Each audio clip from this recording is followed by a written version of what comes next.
You ruined my intro song with that. I can't get, it's going to be in my head forever.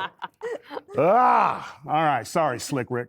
All right, the Democrats are once again singing in support of accused MS-13 gang member Kilmar Abrego. Sorry, I know you hate middle names, Jesse Garcia. He turned himself into the ICE in Baltimore this morning, and now DHS is trying to ship him off to Uganda.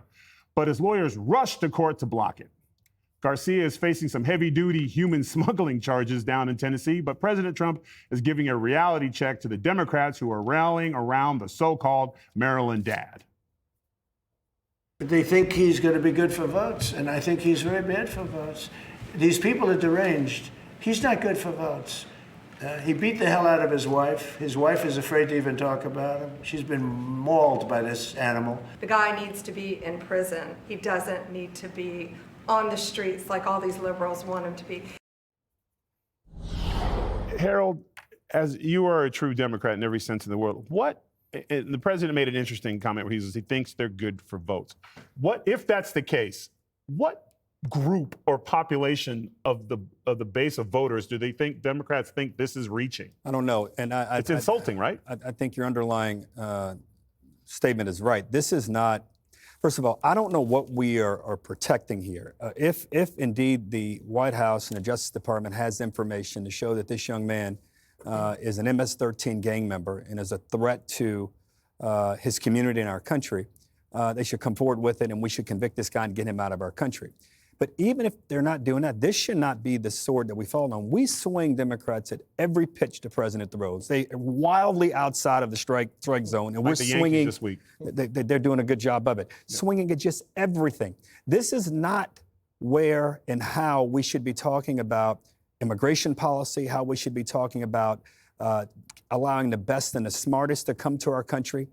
This is not what we should fall on the sword. And can you imagine if we were asking instead of this, Mr. President, we support your efforts to make our border more secure. And we want to see all the violent ones gone, and we support your efforts on crime. We want you to treat Putin like the same way you treat criminals here, because he is one. Can you imagine if we were saying to President Trump, well, we agree with him, and then where we disagree with him and trying to craft a message? But if we choose issues like this, Tyrus, to be the defining, the metaphor, the personification, the embodiment of whom we are and what we stand for, I think Emily said it a little while ago in a very direct way. We're going to find ourselves in that toilet flushing thing happening in a more powerful way, because this is not where people are. We should defend the rights of people, but people who don't deserve to have their rights, I mean, whose rights are being defended, but they're bad people, we should not as a party be aligning ourselves with the worst of the worst. Let alone writing songs for him.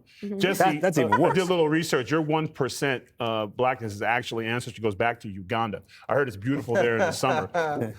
What a place to send a guy like Garcia, huh? I mean, God, this guy had it made, Tyrus. Van Hollen screwed him over so badly. This guy was in a low-security prison in his home country in El Salvador. He was fishing. He was gardening. He was playing soccer and video games. He would probably get released in a couple of years. But his stupid senator and these dumb lawyers pulled him out of his home country, back to here, and now they're sending him to Uganda. You know what a delicacy is in Uganda? Fried grasshopper. They don't have margaritas there. They have fermented bananas. Not quite the same. What do they do for fun? Gorilla watching. Not a lot of recreational activities. So I would be, if I were him, I'd say I don't want any due process. Get rid of any due process you want for me. I want to go back to my home country. And is he going to bring his wife? Is he going to bring his son? Because this guy's supposed to be a great dad and a great spouse, and the wife and kid are allowed to go to Uganda. So if this is a great marriage and these are loving people, she should get on the plane with him. Emily, didn't he have a deal where he could go to Costa Rica as a free man? He could have made a deal.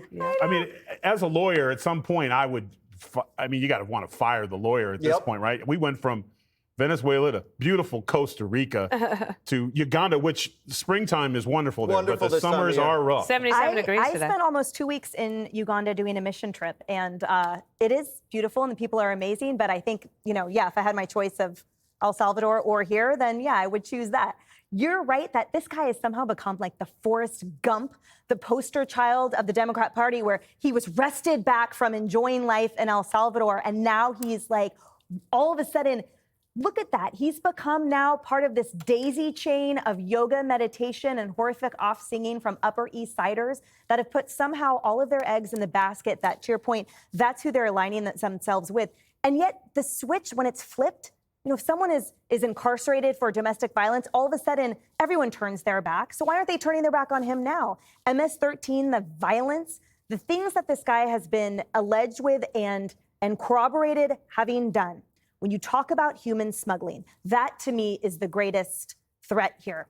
We know that he's a wife beater and that is horrific. But the fact that human smuggling has, over any illicit industry, the highest concentrations of rape and sexual assault and violence. It is the highest global illicit industry besides drugs. And this guy is one of the guys that it was the helm of it in this country. That's the kind of poison in the community that human smuggling does. And he had not a care about it. And now everyone is joyfully singing and dancing next to him in parks and putting his face on T-shirts. But the whole point is they are supporting a horrific industry and they have no idea what they're even singing about because that guy represents the worst of the worst. And trafficking is typically women and children. So once again, Yep. Dana, this isn't, we feel like we're beating a dead horse here, one trick pony. How is there an opposition to this? Like, why Yeah. would you even, this guy needs to go? Is there not somebody that's this wonderful person that is wrongfully being deported? If you talk to 1,000 people in Maryland, I don't think any of them could pick Chris Van Hollen out of a lineup and say, oh, he did something great for me. But this is the issue and the person that he has decided to dig his heels in on. And it's kind of wild to watch that. In addition, I just feel like these Democrats, if they could, they should try to hire some Republican communicators because they would never let you sing. It is just horrible. And also, they have him up there to talk about how upset he is in his press conference that he might have to go to Uganda because he doesn't speak the language, and he does the entire thing in Spanish. Well, yeah. Ah, You just exactly. Click here to subscribe to the Fox News YouTube page to catch our hottest interviews and most compelling analysis. You won't get it anywhere else.